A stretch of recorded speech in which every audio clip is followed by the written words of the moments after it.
Bueno, hablamos mucho, se habla mucho hoy en día del cambio y yo quería concentrarme en un aspecto particular del cambio. Ahí va. Un aspecto que tiene que ver con el cambio es algo que me gusta mucho como lo dice un sociólogo que se llama Bauman. Él dice, hoy los humanos no nacemos a nuestra identidad. ¿Qué quiere decir esto? Hace 50 años, hace 100 años, un médico se recibía de médico y más o menos tenía claro a qué se iba a dedicar el resto de su vida, a qué podía aspirar, qué plata iba a ganar, cómo iba a ser su vida, etcétera, etcétera. Y hoy en día esto está dejando de ser así. Y está dejando de ser así por varias razones. Por un lado, los caminos personales, los intereses personales hacen que las identidades de las personas fluyan, cambien. A mí me interesa un aspecto particular de esto. Y hay un aspecto que tiene que ver con la forja de un rol valioso para los otros, y esto es lo que me interesa recalcar. Muchas veces la identidad no cambia porque cambian los intereses, sino porque las identidades que teníamos se hacen obsoletas.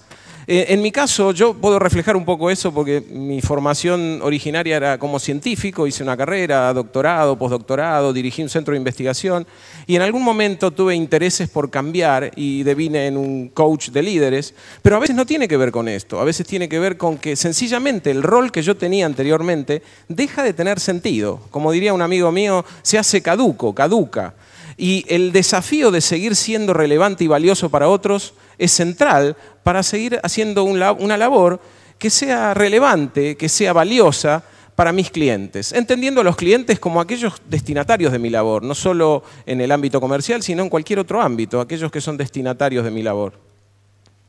Y yo digo, este es un desafío central hoy en día. Hoy tenemos que trabajar para forjarnos identidades valiosas y confiables para nuestros clientes. Yo hace 3 años creé una cosa que se llama Proyecto Hacer Historia y que es un programa de entrenamiento de líderes que se basa en 3 cuestiones que nosotros decimos que tenemos que impulsar para formar líderes. Primero, necesitamos entrenar a las personas como líderes.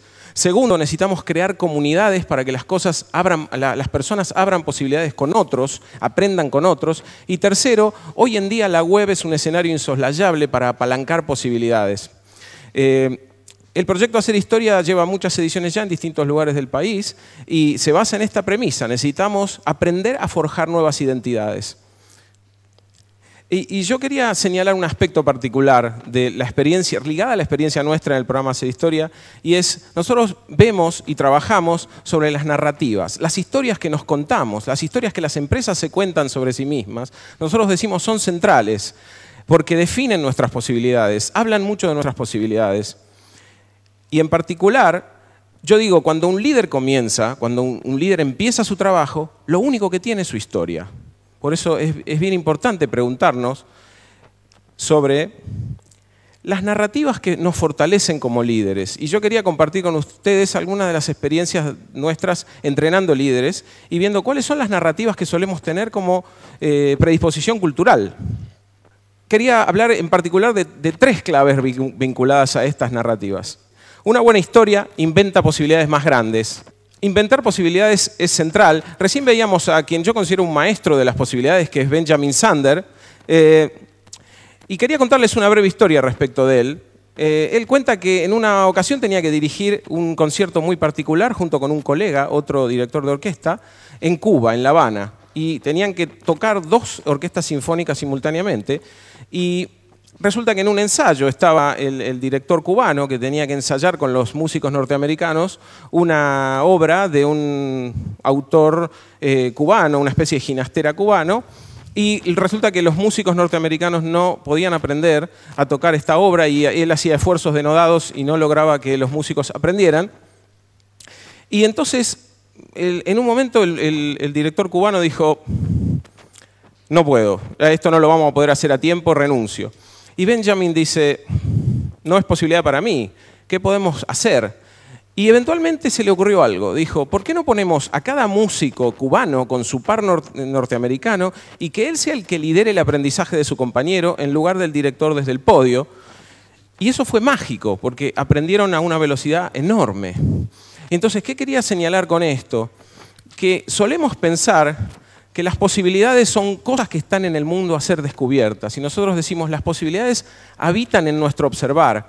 Inventamos posibilidades, somos creadores de posibilidades y los grandes líderes cuentan historias que abren grandes posibilidades para otros.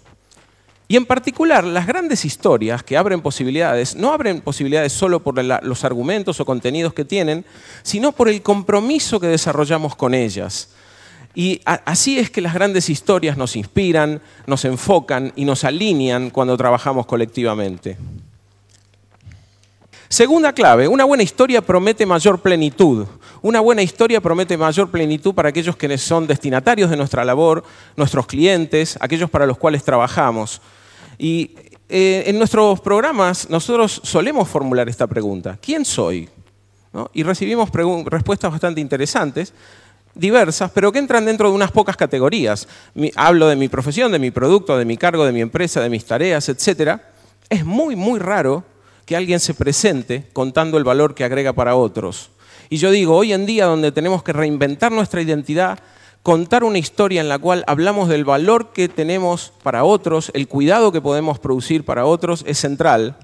Un producto innovador no es más que una promesa de mayor plenitud, mayor armonía, expansión de posibilidades para mis clientes. Y en particular, una historia poderosa también tiene que contribuir a que mis clientes o aquellos para los cuales trabajo se cuenten historias más poderosas, más significativas sobre sí mismos. Última clave, una buena historia nos tiene que permitir bailar con la vida. Yo digo, la resiliencia tiene que ver con tener esa capacidad para fluir con las posibilidades que se abren, con los desafíos que aparecen, con los dolores que tenemos que superar.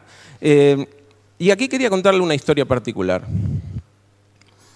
Resulta que en nuestros programas, en Hacer Historia, nosotros solemos trabajar en el último seminario un aspecto bien profundo. Nosotros decimos, la conciencia sobre la propia finitud, sobre la propia muerte, puede ser un gran maestro para vivir más plenamente la vida y adquirir resiliencia para enfrentar la vida. Y resulta que en una edición que hicimos del programa, estábamos trabajando este tema, y en un momento, hacia el final del programa, trabajábamos el tema de la muerte, y una chica levanta la mano y dice, yo estuve 15 días en coma 4, y después volví sin ninguna secuela. Y yo le dije, bueno, ¿y qué pasó? ¿Qué cambió en tu vida? ¿Cómo fue el resto de tu vida o lo que vino después? Y me dice, fue una fiesta. Mi vida cambió enormemente, me siento mucho más plena, me siento agradecida a cada cosa que ocurre en mi vida y a cada posibilidad que se abre en mi vida. Y yo le dije, lo que nosotros queremos en el programa es que podamos vivir esa experiencia o tener algún contacto con esa experiencia o con esa conciencia sin haber pasado por el coma 4. El programa siguió y llegamos al final, donde cada uno cuenta qué logró hacer o de qué se hizo cargo con el programa, cómo cambió de alguna manera su vida. Y es una situación muy íntima, imagínense, la gente cuenta cosas que tienen que ver con sus procesos.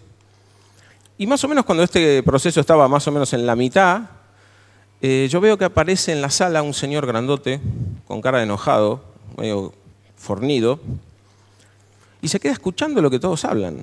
Era una situación rara porque era una situación muy íntima. Entonces, yo pregunto a una persona del equipo, ¿quién es este señor? ¿Por qué está acá? Y me dicen, mira, me dijo Ana, que es otra organizadora, tiene que estar. No sé, pero tiene que estar. Ok. El proceso siguió, la gente empezó a advertir que estaba esta persona ahí en la sala y se empezó a incomodar. Estaban hablando cosas personales, en muchos casos, íntimas, se emocionaban. Decían, ¿quién es este tipo? Y eventualmente yo me empecé a enojar. Dije, ¿quién es este tipo? ¿Seguridad? ¿Quién es? ¿Qué pretende acá? ¿No? Entonces le digo a una compañera, por favor, anda y habla, a ver, ¿qué pasa con este señor? ¿Qué quiere? Sale, vuelve y me dice, mirá, ese señor es el marido de una participante del programa y quiere hablar con vos. Yo digo, chao, ¿qué habrá pasado? Se complicó, es grandote el tipo, ¿no? ¿Y por qué? Porque él es el marido de una participante del programa y esa participante falleció hace 10 días. Y entonces quiere charlar con vos. Yo digo, bueno, salgo. Pido permiso, salgo. Hablo con la persona y le digo, lamentamos mucho, te digo en nombre de todos, lamentamos mucho lo que pasó, ¿en qué podemos ser útil? Y él dice, la verdad, yo estaba en mi casa, en mi taller, eran las 5:30 de la tarde, el programa estaba por terminar, yo lo sabía, me iba a perder de conocer a las personas que habían estado compartiendo con mi mujer antes de que falleciera. Y dije, tengo que ir a conocerlos, tengo que ir a hablar, porque sucede que mi mujer, por primera vez, después de empezar el programa, sabía a qué se quería dedicar y se sentía plena con su vida. Entonces yo quería conocerlos. Y yo le digo, bueno, ¿y en qué te podemos ayudar? Y me temblaban un poco las piernitas, ¿no? ¿En qué te podemos ayudar? Y me dice, yo quisiera hablar también, decir cómo me voy del programa. Entonces le dije, dalo por hecho. Lo hice pasar, cuando terminó, imagínense una ronda de 80 personas, y él en el medio, contando cómo se iba del programa. Nadie entendía nada. Entonces él dice, yo me voy muy feliz por las cosas que aprendí, también me voy triste, y contó una serie de cosas de sus vivencias, y después dijo, y me voy triste porque yo soy el marido de María, que acaba de fallecer, participante del programa, y ha fallecido hace 10 días. Y les quiero decir que estoy muy feliz porque María por primera vez sabía que se quería dedicar y se sentía plena, y falleció con esa plenitud. Me siento triste, obviamente, pero me siento satisfecho, además porque pude decirle todo lo que quería decirle. No me quedaron conversaciones pendientes. Imagínense lo que era en ese momento la sala, la gente petrificada, o llorando, o emocionada, la chica del coma 4 sollozando porque estaba por empezar un emprendimiento con ella y no sabía lo que había pasado. Y entonces, en ese momento, los miembros de nuestro equipo organizador estaban en los más diversos estados de ánimos. Algunos muy emocionados, quebrados, otros desconcertados, y quizás un montón de historias que se estaban contando, interpretaciones que estaban haciendo, historias, ¿no? Esto es un garrón, ¿no? Porque ¿cómo nos va a pasar esto el último día? Estamos cerrando el programa, nos arruinó el programa, o no sé qué hacer con esto, o esto es más de lo que yo puedo escuchar. Entonces, lo que yo quería compartir con ustedes es que en esos momentos en que la vida nos trae desafíos, son los momentos que tienen más que ver con los desafíos operativos, en los cuales la vida nos trae estos desafíos y con nuestro hacer definimos quiénes somos. Entonces, ¿quién voy a ser cuando la vida me enfrente con el desafío? No lo elegí, quizás no lo hubiera elegido, quizás hubiera preferido que no ocurra, pero ¿qué voy a hacer de esto? ¿Una historia que haga que esto sea un garrón, una cosa que me arruinó todo, o una oportunidad de aprender, de cuidar, de dar amor? Entonces nosotros, de alguna manera, nos sentimos después orgullosos porque pudimos elegir una historia que nos hizo resilientes, que nos hizo poderosos en ese momento. Y este es un ejemplo que yo quería compartir con ustedes porque tiene que ver con la historia que me cuento cuando la vida me trae algo que es desagradable. Y yo digo, ahí hay mucho que aprender de tradiciones milenarias que dicen, hay dos tipos de sufrimiento en la vida. Hay un sufrimiento que tiene que ver con los dolores ineludibles. Envejecemos, nos morimos, perdemos seres queridos, etc. Pero hay otro sufrimiento que tiene que ver con los cuentos que nos contamos acerca de esas cosas que ocurren. El dolor puede ser tremendo y voltearme y no dejarme levantar nunca más, o puede ser una gigantesca oportunidad de aprender. Y esto me recuerda una historia que la escuché como contada entre un abuelo y su nieto, en la cual el abuelo le decía a su nieto, dentro de cada persona hay dos lobos. Uno de ellos está lleno de anhelo, de miedo, de rabia. Tiene una historia de dolor. Y hay otro que cuenta una historia de cuidado, de compasión, de amor. Entonces, claro, el chico dijo, ay, abuelo, pero entonces, ¿quién va a ganar? ¿Quién gana? ¿Cuál gana? Y el abuelo le dice, gana el que quieras vos alimentar, el que decidas vos alimentar. Entonces yo quería dejarles esta última pregunta, que es, ¿estoy alimentando una historia poderosa sobre el futuro que quiero? Porque si no, quizá esa historia no llegue nunca. Y quiero decirles que yo estoy muy feliz de estar aquí en TEDx Córdoba, porque creo que los eventos TED son súper valiosos, porque recibimos y compartimos con un montón de líderes muy poderosos por las historias poderosas que cuentan, ¿tá? Y que inspiran a otros. Gracias.